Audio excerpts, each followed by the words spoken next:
이번에는 감사합니다. 이렇게 인사합시다. 예. 아, 전하고 달라요. 좀 달라졌어, 지금. 부담스러워요, 제가. 자,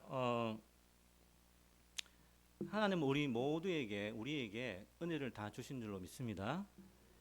근데 그 은혜를 주신 목적은 무엇일까요? 예. 지난번에 은혜를 받았으면 어떻게 해야 된다고요? 그 은혜를 성취해야 된다. 이렇게 말씀을 드렸거든요. 같은 취지의 말씀입니다. 하나님이 우리에게 은혜를 주셨다고 하셨죠. 그죠? 우리가 은혜를 받았어요. 그럼 왜 은혜를 주셨을까요?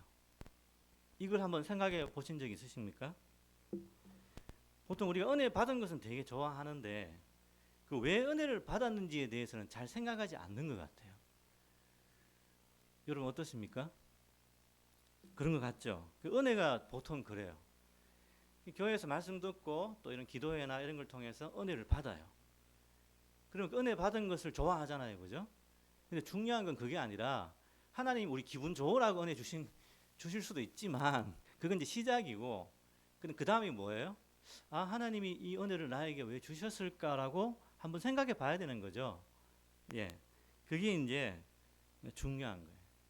그런 점에서 우리는 참 어린아이와 같지 않을까. 그냥 마냥 좋아만 하는.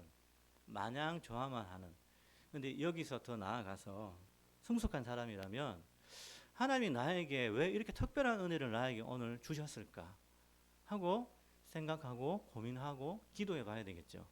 아멘. 예, 지금 더 깊이 기도해야 할 상황인 줄로 믿습니다. 예, 하나님이 여러분에게 은혜를 지금 주셨기 때문에. 아멘. 은혜라는 것은 받은 은혜가 있으면 그 은혜에는 목적지가 있어요. 그 주신 이유가 있다는 이야기예요. 하나님이 분명 여러분에게 은혜를 받게 하신 이유가 있다는 거예요. 그 목적지가 있다는 거예요. 그것은 뭐냐면 다시 한번 이야기하지만 그 은혜를 성취하는 거예요. 그 은혜가 어떤 구체적인 모습으로 나타나게 하는 거예요. 하나님의 은혜가 내 안에 머물러 있는 것이 아니라 나를 통해서 어떠한 순종을 통해 구체적으로 이렇게 나타나도록 하게 하시는 거예요. 오늘 설교의 제목이 뭐냐면은 은혜가 나타나는 삶. 이게 오늘 설교의 제목이에요. 은혜가 있으면 반드시 그 은혜는 어떻게 된다고요? 나타나야 된다는 거죠.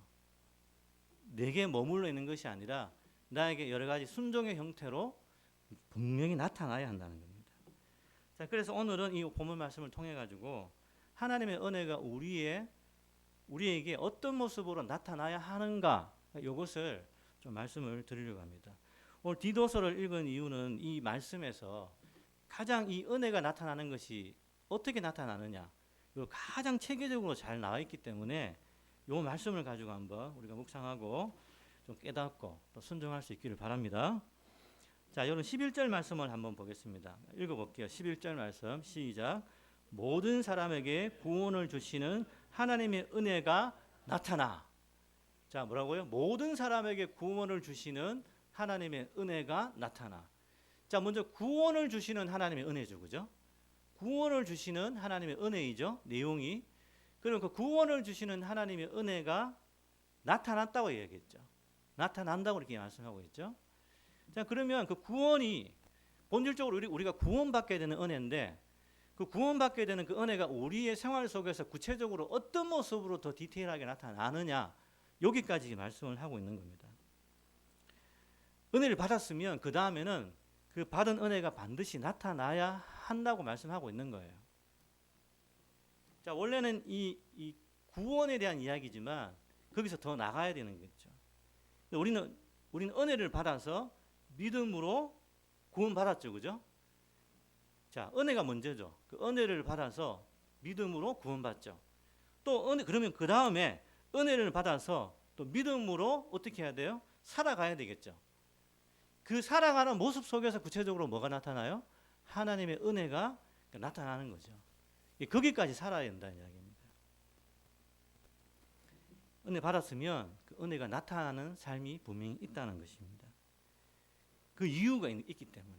그래서 그 이유를 빨리 알고 목적지로 분명히 순종을 통해서 나타나야 한다는 겁니다. 자, 근데 여기 이제 11절 다음에 12절의 앞부분에 어떻게 되어 있어요? 우리를 양육하시리라고 되어 있죠. 그 뭐에 이어지는 거예요? 11절에 이어지는 거죠. 그죠? 그러니까 모든 사람에게 구원을 주신 하나님의 은혜가 나타나 그 다음에 뭐라고 어떻게 작용되죠? 우리를 양육하시되. 자, 은혜가 나타나기 위해서는 하나님이 뭘 하신다고요? 우리를 양육하신다고 되어 있어요. 은혜가 은혜가 실천되도록 하기 위해서 그 중간 단계가 있는데 그게 뭐라고요? 양육이라는 거예요. 은혜가 받았다고 해서 이게 바로 나타나는 것이 아니라 그것을 그 사람을 양육을 해서 이제 나타나게 하시는 거죠. 자, 그 양육은 쉽게 말하면은 두 가지 요소예요. 이거는 가르침과 훈련. 자, 따라합시다. 가르침. 그럼 훈련. 가르치고 훈련시키셔서 우리를 실천하게 하신다는 이야기예요. 자, 우리가 이제 이걸 해야 되겠다고 생각은 하지만 그 실천 사이에는 공백이 있어요. 그 바로 되는 것이 아니라 이 사이에 뭐가 있어야 된다고요? 양육이 있어야 된다는 거죠. 가르치고 훈련하는 것이 있어야 된다는 겁니다. 자, 여러분 어떠세요? 우리가 뭔가를 순종할 때에 이제 은혜에서 바로 순종이 돼요, 여러분들. 어떠세요? 이게 자동적으로 되면 여러분 되게 성숙한 분이에요. 성숙한 분이에요. 근데 대개는 이 사이에 뭐가 있어야 된다고요? 예, 양육. 그래서 이제는 쉽게 그냥 훈련이라고 합시다. 훈련. 예, 훈련이 좀 더 다가오죠. 훈련이 있어야 요걸 거쳐야 순종이 되는 거죠. 실천이 되는 거죠. 요걸 통해서 훈련이 이제 구체적으로 나타난다는 이야기입니다. 그 영어 성경에서도 보면은 이거를 티처 가르치는 거, 티칭 이렇게 나와요. 이 가르침 이렇게 나오죠, 그죠? 그 다음에 이제 훈련이라는 단어들도 나오고 하는 것입니다. 자, 우리가 이제 결심을 아무리 해도 바로 실천되기는 어려워요. 왜 그렇습니까?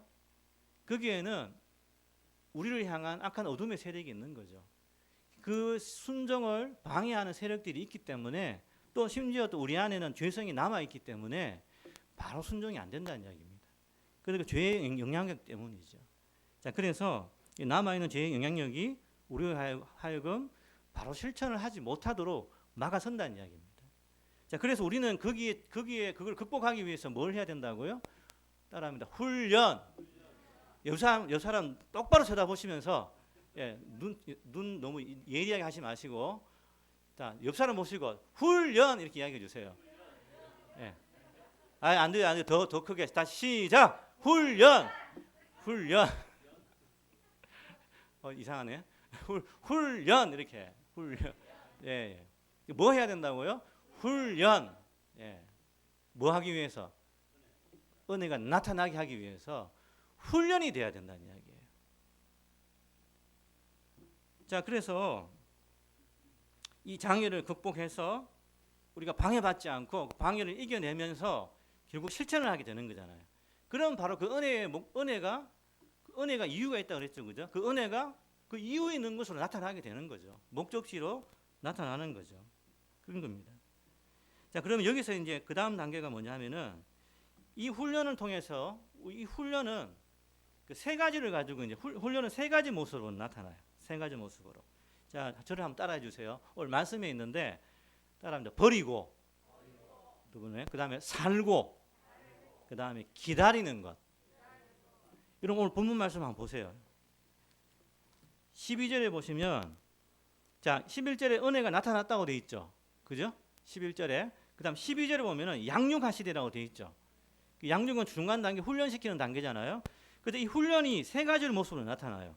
자, 거기 보면은 경건하지 않는 것과 이 세상의 정욕을 다 뭐라고요? 버리고, 그러니까 동사군을 보셔야 돼요. 동사군을. 버리고, 뭘 버려요? 경건하지 않는 것과 이 세상의 정욕을 다 버리고, 두 번째 동사군이 뭐예요? 쭉 보세요. 버리고 그다음에 신중함과 의로움과 경건함으로 이 세상에 살고, 어떻게 살아라고요? 신중함과 의로움과 경건함으로 이 세상에 살고, 두 번째, 세 번째는 뭐예요? 13절에 쭉쭉 이야기했죠. 복스러운 소망과 우리의 크신 하나님 구주 예수 그리스도의 영광이 나타나심을 기다리게 하셨으니, 이거죠. 세 가지예요. 이게 훈련을 통해서 나타나는 것이 반드시 이 세 가지가 돼야 된다는 거죠. 그게 뭐라고요? 버리고, 살고, 기다리고. 버리고, 살고, 기다리고. 옆 사람에게 또 이야기해 주세요. 시작. 버리고 살고 기다리고. 요거 괜찮은 방법인 것 같은데요. 버리고 살고 기다리고. 그 결과로서 나오는 것이 14절에 이게 뭐예요? 결과로서 선한 일을 열심히 하는 자기 백성이 되게 하려 하심이라. 이게 목적지예요. 선한 일을 열심히 하는 자기 백성이 되게 하려 하심이라. 뭘 통해서? 훈련을 통해서. 어떤 모습으로? 버리고 살고 기다리는 모습을 통해서.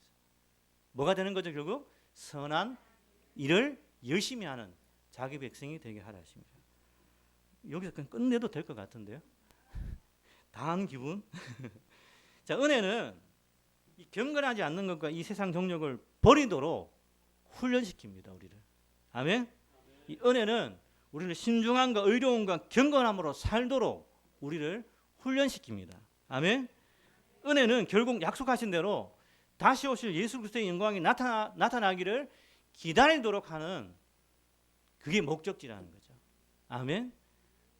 버리고 살고 기다리고. 시작. 버리고 살고 기다리고. 네, 이거예요. 자, 이제 첫 번째 이제 버리는 거 한번 이야기해 봅시다. 버리는 거. 이걸 뭘 버리라고 했죠? 경건하지 않은 것과 이 세상의 정욕을 버려라라고 이야기하고 있어요. 버려라. 그러니까 여기서 이제 보면 이 버리라라는 단어는 부인해라, 부인하여라 이렇게 되어 있어요. 그 영어 성경 NIV에 보면은 이걸 어떻게 하라고 이야기하냐면은 to say no, no 해봅시다 우리도. 시작. 아니 어렵게 하지 않고 no만 하세요. 예. 시작. no. 야, 수준이 높으신데요. 예. no, no, no. 안 돼, 안 돼. 이런 마음에 막 뭐가 끌어오를 때 어떻게 해야 돼요? 예, 안 돼, no 이렇게 해야 돼요. 버리라, 부인해라, 버려라, 안 돼. 뭐에 대해서요? 경건하지 않는 것과 이 세상의 정욕을 향해서 뭐라고 선포해야 돼요? 안 돼. 참 안 맞네요. 안 돼 하면 no 하고 no 하면 안 돼 하고, 예, 안 돼, no 이렇게 해야 되는 거예요. 자, 그래야 뭐가 나타난다고요? 은혜가 나타난다는 이야기예요. 그래서 우리는 이 불경건과 정욕을 버리지도 못하고 집착하고 미련을 갖게 되면은 그 은혜가 나타날까요? 은혜가 막힐까요? 막힐 수밖에 없죠. 안 돼요. 철저히 훈련을 해야 돼요. 무슨 훈련을 하라고요? 버리는 훈련을 하라는 거죠. 안 돼라는 훈련을 반드시 해야 된다는 이야기입니다. 여러분 저는 이렇게 여러 가지 이제 살면서 또 일을 하면 사역하면서 이 정리의 힘이라는 걸 많이 좀 발견해요. 정리의 힘. 그러니까 뭐 처음에는 뭘 느꼈냐면은 많이 안다고 그게 좋은 게 아니에요. 많이 안다고 좋은 게 아니에요. 많이 알면 좋은 줄 알죠? 예? 안 그래요. 어지러워요. 헷갈려요. 많이 아는 사람들은 정확하게 잘 몰라요. 그래서 박사학위를 받잖아요. 박사학위는 이 사람 많이 아는 사람이라는 걸 이야기하는 게 아니라 무엇을 정확하게 모르는지 아는 사람, 정확하게 아는 사람이에요. 멋있죠? 많이 알면 헷갈려요. 이상해져요. 그게 아니라 뭐예요? 그 지식을 잘 정리하는 사람이 똑똑한 사람이에요. 아멘? 이건 이렇고 저건 저렇고 이렇게 막 이야기하는 사람이 좋은 사람이 아니라 똑똑한 게 아니라 잘 정리해가지고 이게 중요해 라고 말하는 사람이 정리해서 말해주는 사람이 똑똑한 사람이에요. 여러분 일도 많이 한다고 좋은 게 아니에요. 이것저것 많이 한다고 좋은 건 아닌 것 같아요. 그러니까 왜 그래요? 그 방향성이 없잖아요. 뭔가 집중력이 없잖아요. 그죠? 뭔가 목표가 없잖아요. 뭔가 방향성이 없잖아요. 그죠? 피곤해요. 열심히 사는데 너무 피곤해요. 그죠? 어떻게 해야 된다고요? 해야 할 일과 하지 말아야 할 일을 정리해서 해야죠. 그걸 정리를 해야 돼요. 그 정리 안 되면 평생 방황하다가 사는 거죠. 이쪽 방향을 갔다 저쪽 방향을 갔다가 그렇게 되는 거죠. 우리 이제 삶도 마찬가지입니다. 정리해야 돼요. 앞뒤를 정리해야 돼요. 뭘 먼저 해야 되지, 뭘 나중에 정리해야 돼요. 제가 어렸을 때 이사를 많이 다녔는데 진짜 이사 많이 다녔어요. 뭐 다 저희들 뭐 나이 드신 분들 세대는 어렸을 적에는 이사 많이 다녔잖아요, 그죠? 그 많이 다녔는데 제가 그때마다 어렸을 적에 너무 궁금한 게 있어요. 이사를 하면 정리를 해가 가야 되는데 옛날 이사는 굳이 그 있는 창고에 있는 것까지 다 그냥 가지고 가요. 그 왜요? 아까워서. 아까워서. 그걸 가지고 또 이사 가서 또 창고에 또 넣어요. 그리고 또 이사할 때가 됐을 때 또 이사할 때 그걸 안 쓰잖아. 계속 창고에 놓고 안 써요, 대부분. 또 이사를 하는데 또 그걸 가져가는 거예요. 그럼 저는 이번에는 버리겠지 했는데 안 버리고 계속 가져가요. 왜요? 아까워서. 그래서 대부분 그 중에 제일 대표적인 게 뭐가 있냐면은 버리기 아까운 게 뭐가 있냐. 그릇 종류. 공감하시나요? 그릇 종류. 그러니까 내가 장가 갈 때, 내 동생이 장가 갈 때 이거 줄 거라고 하나씩 사놓은 게 있어요. 그게 이제 막 이렇게 늘어나요. 날 줄 거라고. 내가 받아본 적이 없어요, 지금까지. 그러니까 그런 것들 버리지 못하고 그냥 놔두는 것들. 그러니까 정리해야 돼요. 이런 걸 정리를 해야 우리가 선명하게 살 수가 있다는 겁니다. 어떻게 살 수 있다고요? 선명하게 살 수가 있다는 겁니다. 안 쓸 거는 몇 번 이렇게 물어보고 이거 쓸 거냐 말 거냐 물어보고 안 쓰면 정리해야 돼요. 버리기 아까우면 다른 분들 필요한 분들 드리면 되잖아요, 그죠? 그러니까 그런 식으로 정리를 해야 이제 선명해질 수 있다는 거죠. 그거 다 끌어안고 있으면 절대 선명하지 않아요. 복잡해요. 정리해야 돼요. 옆 사람에게 이야기합시다. 정리합시다. 네, 정리합시다. 자, 그래서 여기서는 뭐냐면 세상의 정욕이 아니더라도 그것이 경건한가 이렇게 물어봐야 돼요. 그걸 뭘 버려야 되는지, 뭘 중요하게 생각해야 되는지 그걸 분별해야 되는 거죠. 그래서 꼭 그것이 나의 어떤 정욕은 아니더라도 그것은 경건한가, 그게 틀린 건 아니더라도 그게 경건한 것인가, 내 경건에 유익한 것인가 이렇게 물어봐야 돼요. 그래서 하나씩 정리를 해야 된다는 이야기입니다. 여러분 이게 좀 잘 분별이 안 되는 경우들이 많아요. 자, 이제 규범이라는 게 있어요. 규범은 옳고 그름을 판단하는 거예요. 옳은 거, 그른 거. 자, 그럼 제가 여러분께 물어볼게요. 도둑질 하는 거는 옳은 거예요, 그른 거예요? 너무 잘 하시네. 규범은 명확해요. 옳고 그름은 명확하거든요. 그러면 요거 넘어가고 요거는 모르는 사람 없잖아요. 그럼 그 다음 단계가 뭐냐면은 좋으냐 나쁘냐 이거예요. 좋으냐 나쁘냐. 그럼 좋으냐 나쁘냐에서 헷갈려요. 이게 좋은 건지, 이거 아까워서 계속 가지고 가는 것이 좋은 건지, 아니면 버리고 가는 것이 좋은 건지, 이게 잘 안 된다는 이야기잖아요, 그죠? 요게 이제 지혜의 영역이에요, 지혜의 영역. 자, 지혜의 영역은 뭐냐면은 규범에 옳은 것을 요걸 가지고 와서 더 좋게 하는 거. 옳은 것을 더 좋게 하는 게 지혜예요. 뭐라고요? 규범은 옳은 것을 더 좋게 하는 거. 자, 그러면 이게 이제 분별이 어려운 이유가 옳고 그름은 분명하잖아요, 그죠? 그래서 그릇이 깨끗한 그릇인데 이거 좋은 건데 버리기 아까워. 이거 가지고 가는 옳은 거야라고까지는 할 수 있거든요. 그런데 어려운 게 이제 지혜의 영역이에요. 뭘 선택할 것이냐, 뭐가 더 좋으냐, 이거 선택하는 부분이 잘 안 된다는 이야기죠. 그래서 이 좋은 것도 좋은 게 있고 덜 좋은 게 있어요. 그러니까 지혜의 영역에서 옳은 것을 더 잘하기 위해서 아주 최선의 선택을 하는 경우가 있어요. 근데 최선의 선택이 안 되는 경우가 있어요. 그러니까 좋은 것과 덜 좋은 것이 있단 말이에요. 이런 차원들이 있어요. 그러면 최대한 우리는 뭘 해야 돼요? 제일 좋은 걸 해야 되겠죠, 그죠? 근데 덜 좋은 것도 있잖아요. 그럼 욕심이 생기면 또 덜 좋은 쪽으로 선택을 한단 말이에요. 그러니까 이런 것들이 지혜의 영역이에요. 그러니까 잘 분별하라는 거죠. 요거는 틀린 것은 아닌데 더 좋은 것을 얼마나 잘 선택하느냐, 그런 모습이 있다는 거예요. 자, 그러면 여기서 끝나는 게 아니라 규범의 차원에서, 지혜의 차원에서 마지막 관문이 뭐냐면은 그게 경건하냐라고 물어보는 거죠. 경건하냐. 마지막에. 거기까지 여러분들이 판단해서 버릴 수 있으면 여러분은 훈련된 사람인 거죠. 훈련된 사람인 거죠. 앞쪽은 판단하고, 그죠? 그 다음에는 좀 지혜롭게 생각해야 되는 건데, 요거는 경건의 문제까지 해서 최종적으로 답을 낼 수 있으면 성숙한 사람인 거지. 성숙한 사람. 여러분은 규범의 영역이 있습니까? 여러분은 지혜의 영역이 있습니까? 아니면 여러분은 경건의 영역이 있습니까? 예, 여기까지입니다. 자, 그래서 이걸 줄여가는 게 좋다는 제 이야기는 전략적으로 규범의 영역이 뭐고 이건 옳은 거냐 그런 거냐. 그러면 옳은 거라고 치면 이건 틀린 게 아니야. 왜 옳은 거죠? 그러면 좋은 거냐 나쁜 거냐. 뭐가 더 좋은 거냐. 그죠? 뭐가 더 잘하는 거냐. 그걸 또 생각해야 되죠. 그럼 마지막에 그게 있으면 이제 마지막 판단이 뭐죠? 그게 경건한 거냐. 나의 경건에 유익이 되는 거냐 물어보는 거예요. 이거는 옳고 정말 좋은 건데 근데 마지막에 이건 나에게 유익이 안 되라고 말할 수 있는 게 있어요 없어요? 다 좋은데 마지막에 경건의 부분에 있어서 이건 안 좋은 거야 라고 말할 수 있는 게 있잖아요 분명히. 그죠? 예, 그걸 해야 된다. 거기까지 가야 된다.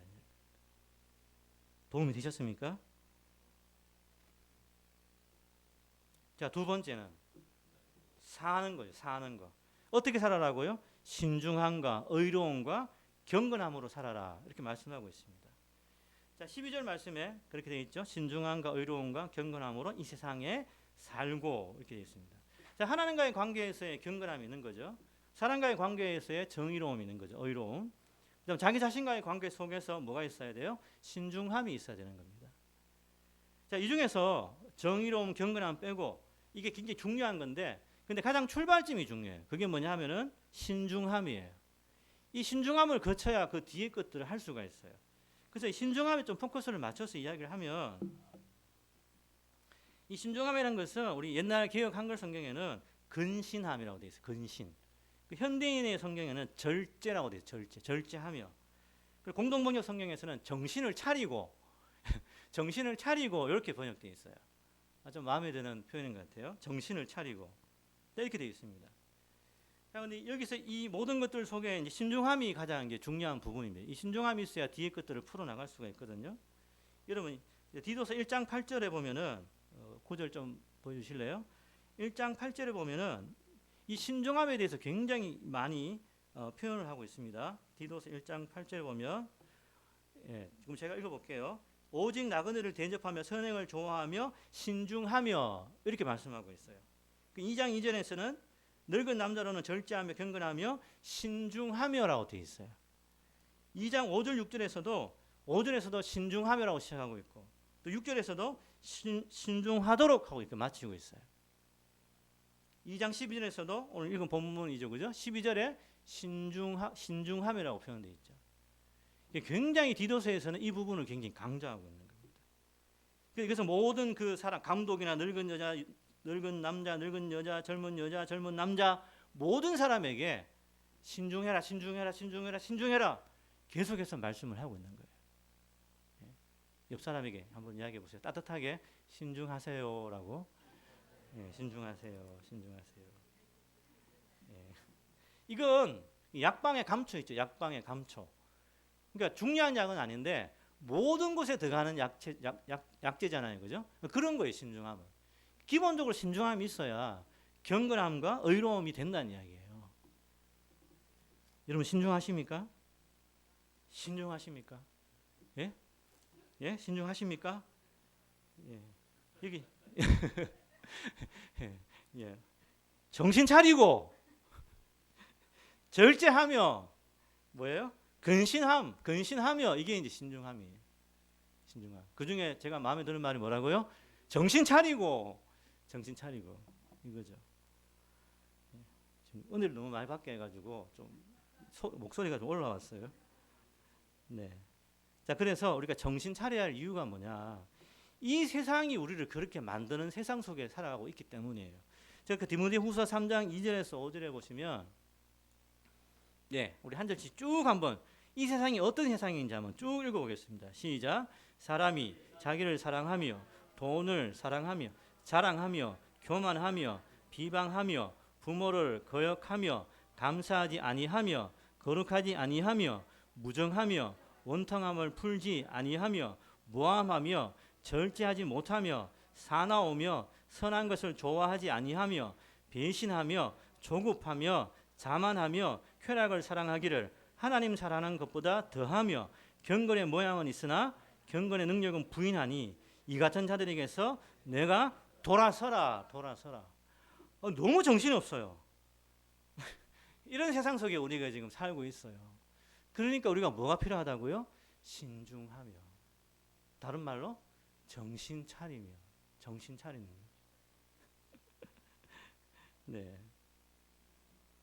이렇게 절제하고 근신하고 제정신을 차려야 우리가 뭔가 의롭고 경건한 삶들을 살아낼 수가 있다는 이야기입니다. 그래서 이제 이 신중하며라는 신중함이 영어 성경에서는 어떻게 번역되냐면은 셀프 컨트롤, 자기 절제, 자기 통제, 이게 돼야 된다는 이야기입니다.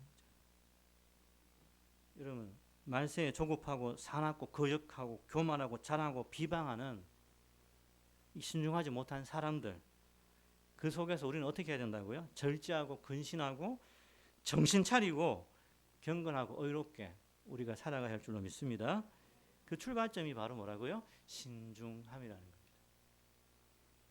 세 번째, 기다리는 모습으로 옵니다. 기다리는 모습. 13절 말씀을 한번 읽어볼까요? 13절 시작. 복스러운 소망과 우리의 크신 하나님 구주 예수 그리스도의 영광이 나타나심을 기다리게 하셨으니 뭐를요? 복스러운 소망과 우리 주 구주 예수 그리스도의 영광이 나타나심을 기다린다라는 거죠. 그래서 이것은 미래예요. 미래. 앞으로의 미래에 우리 기다리는 거고, 현재에서는 어떻게 해요? 버리고, 그죠? 미래에서는 기다리고, 현재에서는 정욕을 버리고 또 신중함과 의로움과 경건함 이 세상에 살고, 버리고 살고, 현재에서는 그렇게 해야 되는 거죠. 여러분, 이 세상 믿는 사람이 이 세상에 사는 것이, 믿음을 지키며 사는 것이 여러분 어때요? 쉽지 않죠. 그 세상에서 저렇게 살면 좀 편할 것 같다는 생각이 좀 들긴 들죠. 기준을 다 내려놓고 살면 얼마나 편해요. 하고 싶은 대로, 자기 소욕대로. 너무 편할 것 같잖아요. 근데 우리는 그렇게 살 수 있어요, 없어요? 그렇게 살 수 없잖아요, 그죠? 왜요? 우리는 하나님의 백성이기 때문에. 그래서 우리는 뭔가 이렇게 좀 안 되는 게 많아요. 그러니까 저 세상 사람들의 삶의 모습을 볼 때 우리는 하지 말아야 될 게 많아지는 거죠. 세상 사람들은 뭐예요? 할 수 있는 것들이 많아지는 거고. 왜냐하면 이제 이 기준이 없으니까 다 할 수 있으니까. 그러니까 우리는 점점 하지 말아야 될 게 많아지는 거고, 이분들은 할 수 있는 게 많아지는 거예요. 아니, 공평해요, 안 공평해요? 정말 참 마음대로 사네. 난 이것도 잘 못하는데, 이런 좀 억울함이 좀 있긴 있죠, 그죠? 네. 근데 그게 억울한 걸까요, 정말? 아니죠. 예. 그래서 뭘 하라고요? 정신 차리라고 있잖아요. 그래서 정신을 바로 차려서 정신을 딱 차려가지고, 그렇지, 이렇게 하면 안 되지, 이렇게 하면 안 돼, 빨리 돌아와야 돼요, 이렇게. 자, 그런데 그래서 이제 우리 믿는 사람들은 자꾸 뭔가를 절제하면서 무엇보다 하나님의 나라가 빨리 속히 와야 되는데, 그게 이제 아직 안 와요. 2000년째 안 오고 있어요. 2000년째 안 오고 계세요. 2000년이 아니라 더 많은 기간이죠, 그죠? 안 오고 계세요. 그러니까 이제 우리에게 이제 가장 중요한 그 모습은 뭐가 되는 거죠? 그것을 기다리고 사는 모습이 우리에게 가장 중요한 모습이 되는 겁니다. 자, 우리는 어떤 사람이에요? 한편에서는 하늘의 시민권을 가지고 있지만 우리는 지금 이 땅에 있죠. 그래서 이 땅에서는 시민권이 아니라 이 땅에서는 나그네로 지금 살고 있는, 시민권이 하늘에 있는데 저기 미국 가려고 이제 그 시민권을 받아놨는데 어떻게 된 거예요? 못 가고 있는 거죠. 그래서 이 땅에 있는 사람이 되는 거죠. 그렇게 묶여 있는 거죠, 우리가 지금 이 땅에. 자, 그래서 오바마 대통령이 옛날에 그 대통령 선거에 나와서 당선됐잖아요, 그죠? 그분이 뭐라고 이야기했냐면은 가장 좋은 것은 아직 오지 않았다. 가장 좋은 것은 아직 오지 않았다. 이 말은 뭐냐면은 오바마 대통령이 새로운 미국을 재건해서 그 천국 같은 그 날이 오도록 하겠다 하는 것을 희망의 언어로 이제 아직 좋은 것은 오지 않았다 이렇게 이야기한 거예요. 멋있는 말이죠. 근데 오바마가 한 말이 아니고 청교도들이 원래 했던 말이에요. 이게 원래 원조의 이 말은 우리 청교도들이 했던 말이에요. 그걸 빌려 쓴 거예요. 그 세속화시킨 거죠. 원래 청교도들은 뭐라고 얘기했습니까? 그 뭘 기다리는 거예요? 아직 가장 좋은 곳은 아직 오지 않았다 이렇게 얘기했잖아요. 그럼 가장 좋은 게 뭐예요? 오바마 대통령은 미국의 어떤 그 번성을 이야기하는 건데 원래 청교도들은 가장 좋은 곳이 뭐예요? 천국이에요. 천국. 그 천국 가는 그걸 소망했던 거죠. 여러분도 그게 가장 좋은 것 맞습니까? 예, 그 가장 좋은 것을 위해서 우리가 좀 아껴놔야 되죠. 그죠? 기다리고 참고 인내해야 한다는 겁니다. 여러분 결국 이렇게 기다리는 사람에게 뭐가 와요? 가장 좋은 것이 온다. 예, 옆 사람에게 말해주세요. 참자고. 그래서 가장 좋은 것이 온다고 이야기해 주세요. 이야기해 주시라고요. 가장 좋은 것이 온다고. 자, 이렇게 이제 결국은 뭐예요? 버리고 살고 기다리고. 자, 이런 모습으로 이제 그 훈련이 이렇게 나타나는 거죠. 그죠? 세 가지 모습으로. 그럼 그 나타나는 그 결과가 결국 뭐예요? 그게 선한 백성의 모습으로 우리가 나타난다는 거죠. 여러분 이 미래를 우리가 소망할 수 있기를 바랍니다. 오늘 현재에도 감사할 수 있지만 앞으로의 미래는 지금의 우리가 감사하고 기뻐하는 것보다 비교할 수 없는 그냥 가장 좋은 것이기 때문에 기다릴 가치가 있습니까? 있는 거죠. 은혜가 나타나는 겁니다. 여기 오늘 말씀의 마지막 보면 두 개의 나타남이 있어요. 하나는 11절에 하나님의 은혜의 나타남이 있는 거죠. 그죠? 11절에. 근데 13절에 보면은 또 뭐가 나타나요? 예수 그리스도의 영광의 나타남이 있는 거예요. 두 개의 나타남이 있어요. 자, 여러분, 이 우리가 구원을 은혜의 나타남이라는 것은 우리가 구원을 받는 걸 이야기하죠. 하나님의 백성으로서 살아가게 되는 것을 이야기하고 영광의 나타남은 뭐예요? 예수 그리스도의 영광의 나타남은 미래의 이야기잖아요. 미래. 그래서 우리는 우리의 구원이 완성되는 이야기죠. 구원의 완성. 그래서 우리 하나님 나라의 백성으로 영원히 살게 되는 그 모습을 우리에게 보여주고 계시는 겁니다. 그래서 이 두 개의 나타남, 현재의 나타남과 미래의 나타남 사이에 우리가 있는 거죠. 우리가 여기 있는 거죠. 그래서 어떤 성경학자는 은혜의 학교의 두 창문이라 이야기해요. 은혜의 학교의 두 창문. 이쪽에 영광의 창문이 있고 이쪽에 영광의 창문이 있어요. 이게 비록 우리가 중간에 끼어 있어서 기다리는 상태에 있지만 이쪽을 바라보면서 그렇지 이렇게 좋아하고 또 이쪽을 바라보면서 그래 그거야 이러면서 서로 이제 이렇게 이쪽 뒤를 바라보면서도 앞으로 바라보면서도 뭘 가져요? 믿음을 가지고 소망을 가지고 인내할 수 있게 되는 거죠. 아멘. 그래서 저는 이제 결론은 이런 이야기를 좀 하려고 합니다. 앞으로 보면서 영광의 빛이 비춰지는 것을 우리가 볼 수 있어야 됩니다. 또 뒤를 보면서 또 은혜의 빛이 우리에게 비춰지는 것을 볼 수 있어야 됩니다. 어디를 보라고요? 앞으로 보고도 또 뒤를 보고도 뭐예요? 그 은혜와 영광의 빛이 우리에게 있다는 거예요. 그걸 바라볼 수가 있다는 거예요. 저는 항상 이제 이런 그 말씀을 통해서 어느 순간에 제가 이런 제 나름대로 결심을 했어요. 그게 뭐냐면은 앞으로 살 때에는 용감하게 살자. 실수해도 괜찮아. 용감하게 그냥 살자. 이렇게 이야기하고. 그런데 그렇더라도 뒤는 돌아보자. 뒤를 돌아보면서 내가 이 앞으로 사는 삶에 대해서 좀 정리하자. 그래서 여기에 뭐가 있냐면 은혜가 있어요. 결국 여기서 저는 은혜를 만나요. 그러니까 앞으로 용감하게 살면서 어떻게 하라고요? 뒤로 돌아보며 정리하자. 여기 은혜의 자리가 있는 것 같아요. 여러분 앞으로 열심히 사시길 바랍니다. 그 영광의 빛을 바라보시면서 열심히 사세요. 쓰러져도 괜찮아요. 왜요? 하나님 이렇게 주시잖아요. 그죠?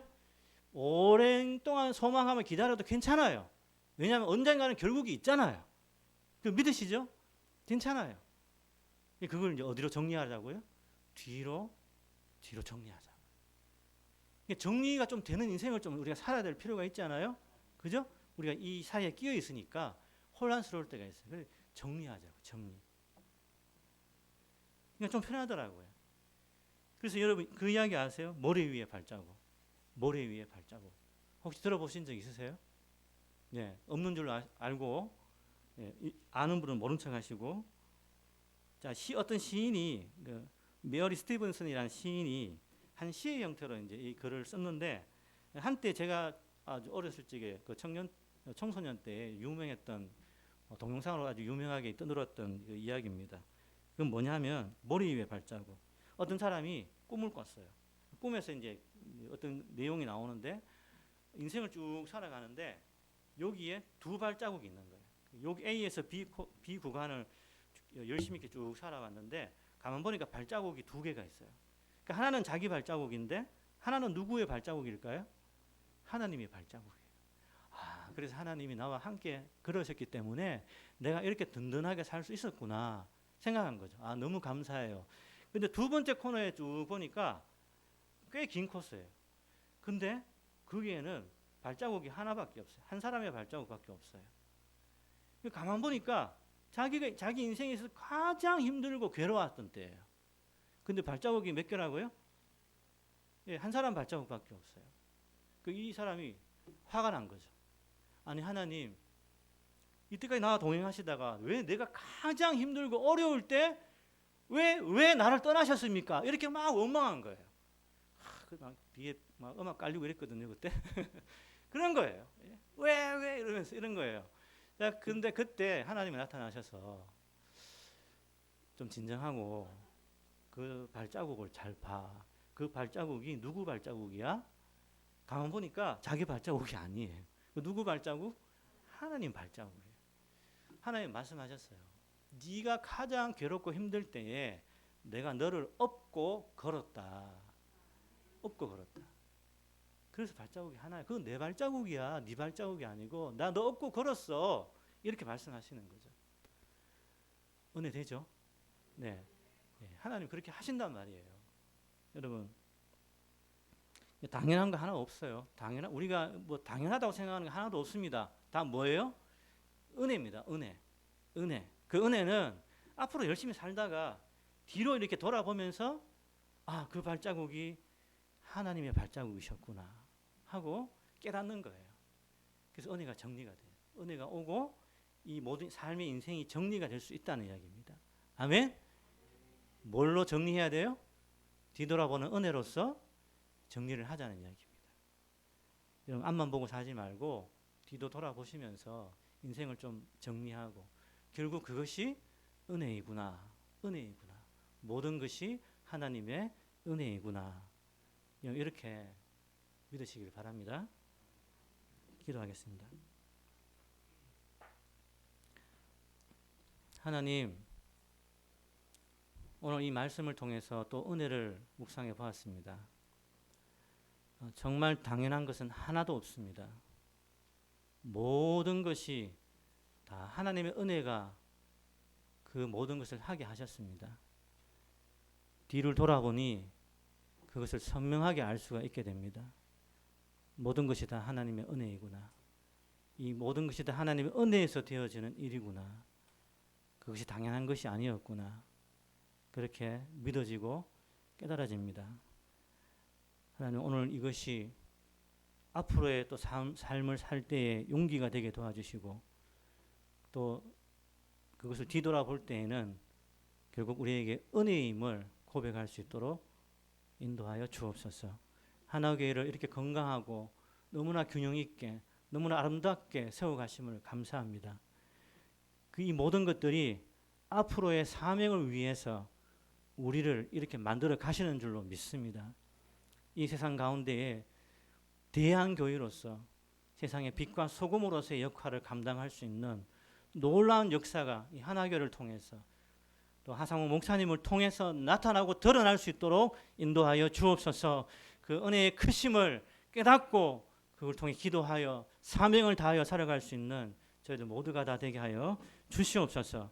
감사드리며 예수님 이름으로 기도하옵나이다.